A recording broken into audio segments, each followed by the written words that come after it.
Hello viewers, W স্পেশালে আপনাদের সবাইকে স্বাগত। আশা করি আপনারা সবাই ভালো আছেন, সুস্থ আছেন। ভিউয়ার্স, অনেকদিন পরে এই চ্যানেলে আবার ভিডিও নিয়ে আসলাম এবং অনেক পুরাতন ভিডিও। আপনারা জানেন যে 22 মে 2024 কলকাতা হাইকোর্ট যে পিটিশন জারি করেছে, যেটা হলো কি না সমস্ত ওবিসি সার্টিফিকেট, যাদের ওবিসি সার্টিফিকেট 2010 পরে তৈরি হয়েছে তাদের ওবিসি সার্টিফিকেট কিন্তু বাতিল। এটাই কি সত্যি?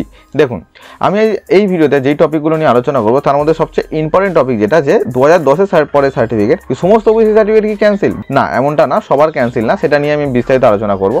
কাদের ওবিসি সার্টিফিকেট ক্যান্সেল, এটাও একটা ব্যাপার, সেটাও তো বলছি। কিভাবে আপনারা চেক করবেন আপনাদের ওবিসি সার্টিফিকেট বাতিল কি না, সেটা নিয়ে আলোচনা করব। এবং ওবিসি সার্টিফিকেট ইস্যু করে যারা চাকরি পেয়েছে, অর্থাৎ ধরুন আপনার বয়সের ছাড় পেয়েছেন বা হাইটের ছাড় পেয়েছেন বা ছোটাতে ছাড় পেয়েছেন, বিভিন্ন কিছু যদি কোনো কারণে ছাড় পেয়ে থাকেন ওবিসি সার্টিফিকেট ইস্যু করে, এবং আপনি যদি চাকরি জীবনে যুক্ত হয়ে থাকেন, তাহলে আপনার কি কোনো চাকরি জীবনে প্রভাব পড়বে, এই চারটে টপিক নিয়ে আমি বিস্তারিত আলোচনা করব। তো প্রথম টপিকে ফিরে আসি যে 2010 পরে সমস্ত সার্টিফিকেট কি বাতিল? না, এমনটা না। আপনারা যদি ভালো করে এই পিটিশনটা পড়েন বা পিটিশনের লিঙ্ক আমি ডেসক্রিপশনে দিয়ে দেবো, আপনারা পড়তে পারেন। আমি যেটা বুঝেছি বা যেটা মূলত কথা, সেটা হলো 2010 পর থেকে যে সমস্ত সাবকাস্ট অ্যাড হয়েছে, বা সাবকাস্ট কি, দেখুন প্রত্যেককে ওবিসি সার্টিফিকেট যখন আপনারা ডাউনলোড করবেন সেই সার্টিফিকেটের ভিতরে একটা সাবকাস্ট আছে। সাবকাস্টটা কিভাবে পাবেন আমি এডিটিং এর সময় দেখিয়ে দেবো। এই মুহূর্তে আমার কোনো ওবিসি সার্টিফিকেট নেই। দেখুন এইখানে যেই লিঙ্ক, যেই জায়গাটা দেখতে পাচ্ছেন, এই জায়গাতে একটা সাবকাস্ট বলে লেখা আছে। এই সাবকাস্টে যদি 2010 পরে অ্যাড হয় তাহলে ওবিসি সার্টিফিকেট ক্যান্সেল হবে, কিন্তু যদি এই সাবকাস্টটা 2010 আগে হয় তাহলে ওবিসি সার্টিফিকেট বাতিল না। সেটা আপনারা কিভাবে চেক করবেন, সেটা চেক করার উপায় হলো আপনাদের একটা লিঙ্ক আমি আমার ডেসক্রিপশনে দিয়ে দেবো। এই লিস্টটা 2010 দেখুন একটা লিস্ট আছে। এই লিস্টে যদি আপনার নাম থাকে,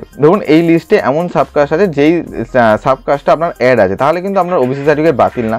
তাছাড়া আপনারা দেখতে পারেন কিভাবে না, আরো ভালো পদ্ধতি, আপনার ডাইরেক্ট একটা লিঙ্ক আমি ডেসক্রিপশনে দিয়ে দেবো। যেই লিঙ্কে ক্লিক করলে আপনারা এই পেজে আপনারা চলে আসবেন। এই পেজে চলে আসার পরে একটু নিচে গিয়ে দেখতে পাবেন যে ওবিসি সার্টিফিকেট মানে কাস্ট সার্টিফিকেট বলে এখানে একটা অপশন আছে, কাস্ট সার্টিফিকেট। এই কাস্ট সার্টিফিকেটে ক্লিক করবেন। ক্লিক করার পরে আপনারা এখানে দেখতে পাবেন যে list of the other backward class, এই যে লিস্ট আছে এই লিস্টে আপনারা ক্লিক করবেন। ক্লিক করার পরে আপনাদের পুরো লিস্ট চলে আসবে যে কোন কাস্ট কত সালে অ্যাড করা হয়েছে। এবারে ধরুন সাপোজ আপনার কাস্ট ধরো এখানে বংশী বর্মন, ঠিক আছে, এটা ধরুন আপনার সাবকাস্ট। এবার এই সাবকাস্টটা দেখুন জারি হয়েছে কবে না 1/3/1999, অর্থাৎ এটাতে নোটিফিকেশন জারি হয়েছে। তাহলে কিন্তু আপনার সাবকাস্ট বাতিল না, অর্থাৎ আপনার ওবিসি সার্টিফিকেট যদি 2024 জানুয়ারিতে হয় বা কালও হয় তাহলে কিন্তু আপনার ওবিসি সার্টিফিকেট বাতিল না। কিন্তু ধরুন আমি যদি একটু নিচে যাই, দেখুন এটা ধরুন একটা আছে খান মুসলিম, ধরুন খান মুসলিম।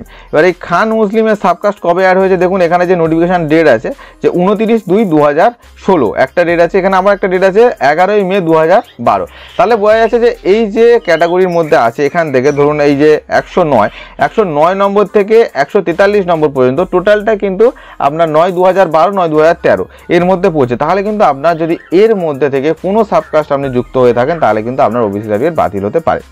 এবার নেক্সট দেখুন আরও আছে 2010 ধরুন 1 জুলাই 2010 এর মধ্যে মুসলিম মন্ডল, এটাও যদি আপনার হয়ে থাকে তাহলে কিন্তু আপনার বাদ হতে পারে। তাহলে মূলত আপনারা ব্যাপারটা বুঝলেন যে দেখুন এটা দেখুন 2010, এটাও 2010, এটাও 2010, এই 10-এর মধ্যে এটা 2009।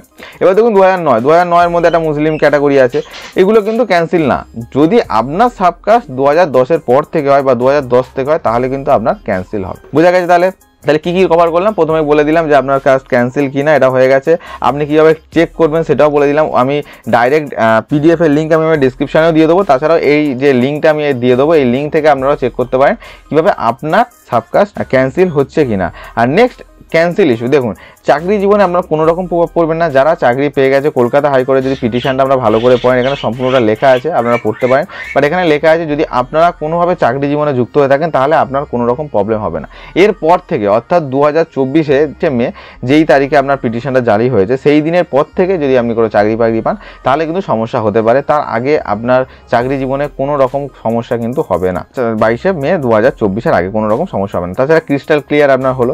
এরপরে এই ভিডিওটা বানানো একটাই কারণ যে অনেকে আমাকে পার্সোনালি মেসেজ করছে, পার্সোনালি জিজ্ঞাসা করছে, অনেকদিন পরে চ্যানেলে ভিডিও আনলাম। তার কারণ হলো আমার চ্যানেলে কপিরাইট স্ট্রাইক করেছিল, সেই স্ট্রাইকটা গেছে গতকাল, আমি রিমুভ হয়েছে। সেই কারণে একটাই স্ট্রাইক করেছিল, এটা ফেক স্ট্রাইক ছিল। তাছাড়া আমি ভিডিও বানাইনি, তার কারণ স্ট্রাইকের মধ্যে ভিডিও বানানোর কোনো রকম ইচ্ছা হয়নি। তো এবার থেকে কন্টিনিউ ভিডিও ছাড়বো। যারা স্টুডেন্ট, বিশেষ করে কর্মজীবনে যুক্ত হতে চান, বিভিন্ন সরকারি চাকরি পেতে চান, তাদের জন্য বিভিন্ন ভালো ভিডিও আসবে। নোটিফিকেশনের আপডেট আমাদের চ্যানেলে পেয়ে যাবেন, বিভিন্ন সরকারি আপডেট, কীভাবে আমরা বিভিন্ন ধরনের সরকারি ভিডিও আমাদের এই চ্যানেলে পেয়ে যাবেন। তো চ্যানেলটিকে সাবস্ক্রাইব করে পাশে থাকা বেল আইকনটি বাজিয়ে রাখুন পরের সমস্ত ভিডিও নোটিফিকেশন পাওয়ার জন্য। তো দেখা হচ্ছে পরের কোনো ইনফরমেটিভ ভিডিওর সাথে। দেখা হচ্ছে, বাই।